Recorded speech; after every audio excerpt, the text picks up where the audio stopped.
धूमिल एक ठेठ कवि। संपादक रत्न शंकर पांडे।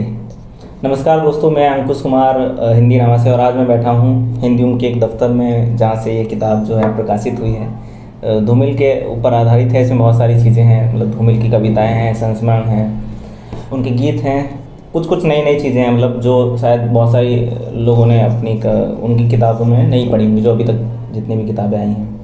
तो आज मैं उन्हीं के घर से, उनके जो पोते हैं श्रीकांत जी मेरे साथ बैठे हैं, उनसे बात करने वाला हूँ। हेलो श्रीकांत जी। तो इस किताब के बारे में मुझे थोड़ा सा, जैसे मैं पढ़ रहा था, मैंने भी पढ़ी, इसमें काफ़ी सारी चीज़ें मैंने पढ़ी, पूरी तो नहीं पढ़ सका हूँ अभी, लेकिन इसमें क्योंकि संस्मरण हैं और कविताएं हैं, गीत हैं, जो कि मतलब क्योंकि मेरे बहुत प्रिय रहे हैं, तो गीत तो मैंने नहीं पढ़े थे सच बताऊं तो आप इस पूरी किताब के बारे में, जैसे क्योंकि ये आप ही के माध्यम से आई है, हिंदी में लाए हैं आप, तो कुछ बताइए इसके बारे में सबसे पहले। बेसिकली किताब का नाम ही है धूमिल एक ठेठ कवि। तो धूमिल को जानने वाले धूमिल को एक कवि के रूप में ही ज़्यादा पढ़े हैं, ज़्यादा सुने हैं और ज़्यादा लिखे भी गए हैं, धूमिल एज ए पोएट जी। लेकिन इसके अलावा, कविता के अलावा, जो धूमिल की शुरुआती दौर रहे हैं वहाँ गीत से शुरू हुई हैं। धूमिल पहले गीत को लिखना शुरू किए, उसके बाद फिर कविताओं पे शिफ्ट हुए। बीच में उन्होंने कहानियाँ लिखे, संस्मरण भी लिखे।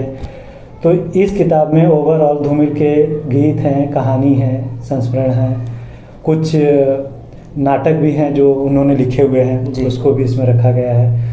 तो धूमिल समग्र के तौर पे अगर कोई पढ़ना चाहे, उनकी जो मुख्य कविताएं हैं, जो उनकी मुख्य कहानियां हैं, वो बेसिकली इस किताब को पढ़ सकते हैं। और धूमिल को जानने के लिए, समझने के लिए एक बेहतर तरीका है इस किताब के थ्रू उनको जानने का। तो जो इसमें जो संस्मरण लिखे गए हैं, मैंने देखा है कि इसमें कुछ लोगों ने जो उनके साथ मित्र रहे हैं, पुराने लोग जो रहे हैं साथ के, उन्होंने कुछ लिखा है इसमें। एक संस्मरण है काशीनाथ सिंह जी का जी, और एक संस्मरण है नरेंद्र नीरव जी, जो कि उस समय छात्र संघ के अध्यक्ष हुआ करते थे और धूमिल के टच में थे युवा अवस्था से ही। और एक संस्मरण है जो उनके गांव के ही हैं, कवि भी हैं, साहित्यकार हैं, देवी शंकर सिंह जी, उन्होंने लिखा है। वो धूमिल के गांव से ही हैं, हमारे गांव से ही हैं। तो इसमें 3 संस्मरण हैं जो कि 3 अलग अलग लोगों से। एक जो धूमिल के व्यक्तित्व को ज़्यादा अच्छे से जानते हैं उनको है, जो देवी शंकर सिंह ने लिखा हुआ है। काशीनाथ सिंह जी परम मित्र रहे हैं धूमिल के, उनके साथ उनका उठना बैठना शुरू के दौर से रहा है। और नरेंद्र नीरव एक युवा छात्र नेता हुआ करते थे उस समय, तो उन्होंने अपनी उस दौर के संस्मरण को इसमें लिखा हुआ है। तो ये 3 संस्मरण लिए गए हैं जी।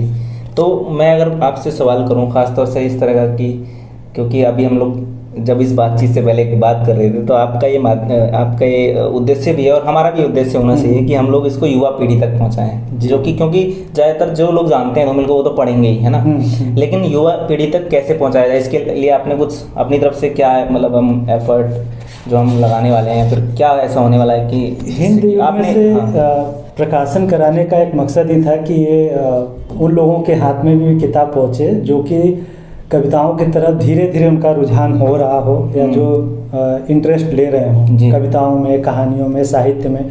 क्योंकि आज के इस कठिन दौर में पाठकों की संख्या कम होती जा रही है, लोग पढ़ना कम पसंद कर रहे हैं। धूमिल जैसे कवि जो कि आज के परिचय में या आज के समय में और ज़्यादा निखर के सामने आते हैं, जो कविताएं, जो चीज़ें, जो बातें वो आज़ादी के 20-25 साल पहले लिखा, वो धीरे धीरे 70-75 आते ऐसा लगता है जैसे आज की बात हो, चाहे वो 20 साल बाद उनकी कविता हो। जब वो पूछते हैं कि क्या आज़ादी 3 थके हुए रंग का नाम है जिसे पहिया ढोता है, या उसका कुछ खास मतलब होता है, और बिना किसी उत्तर के मैं चुपचाप आगे बढ़ जाता हूँ। वो कविता उसी तरह की मारक क्षमता आज भी रखती है जो आज़ादी के 20 साल बाद रखती थी जी।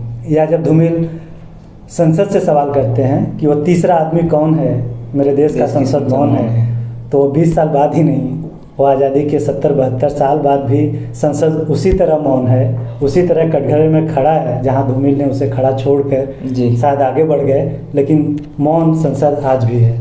तो ये सब चीज़ें जब हम पढ़ते हैं, जब हम सुनते हैं, तो लगता है कि ये कवि सन 70 या 75 का नहीं हो सकता है, ये कभी 2000 का होगा, 2020 का होगा, या एक युवा कवि होगा, क्योंकि ये चीज़ें तो अभी घटित हो रही हैं। बिल्कुल बिल्कुल। जब वो बोलते हैं कि कर्फ्यू में 1 घंटे की छूट, या जब वो लिखते हैं कि अपनी अंतिम कविता जब वो लिखते हैं कि शब्द किस तरह कविता बनता है इसे देखो, तो ना सिर्फ वो कविता की बनावट पे बात करते हैं, बल्कि वो एक पूरी की पूरी सिस्टम पे भी प्रहार करते हैं उसी समय। जब वो बोलते हैं कि एक सही कविता एक सार्थक वक्तव्य होता है, तो सिर्फ कविता नहीं लिखते हैं, वो कविता की सार्थकता पे भी बात करते हैं, और कुछ उसी तरह से करते हैं जिस तरह से आज बात करने की ज़रूरत है।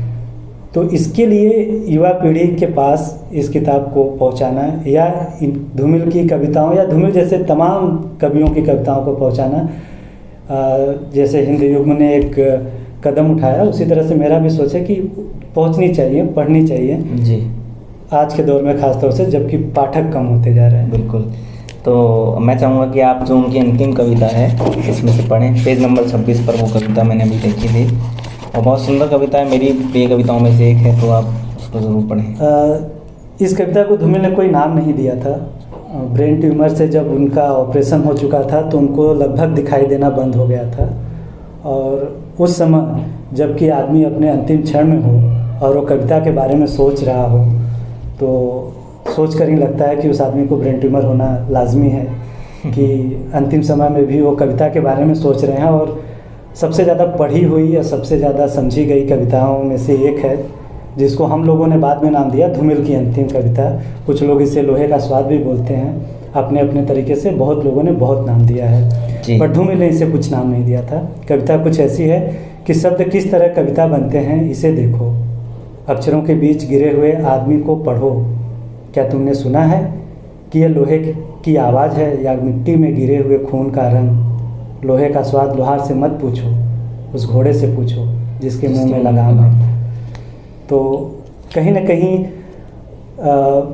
धूमिल ने इंगित किया है, और कि जो छटपटाहट है आदमी की, या जो जिसने दुख को खुद झेला हुआ है, उससे सीधे संवाद करने के लिए है। बाकी चीज़ों को एक पाठक के तौर पे अगर आप इस किताब को पढ़ेंगे तो कुछ अच्छे से समझने की एक पहल होगी, और कुछ नए आयाम मिलेंगे धूमिल की कविताओं में और एक साहित्यकार के रूप में। जी, तो मेरी भी आप सभी से गुजारिश है कि आप ये जो किताब है धूमिल एक ठेठ कवि, इसको मंगवाएं और पढ़ें, और मतलब एक क्रांतिकारी कवि के रूप में जाने जाने वाले जो धूमिल हैं उनको एक नए तरीके से आपको जानने का अवसर मिलेगा, खासतौर से जब आप संस्मरण पढ़ेंगे उनके। तो जाइए अमेज़ॉन पर खरीदिए। धन्यवाद। धन्यवाद।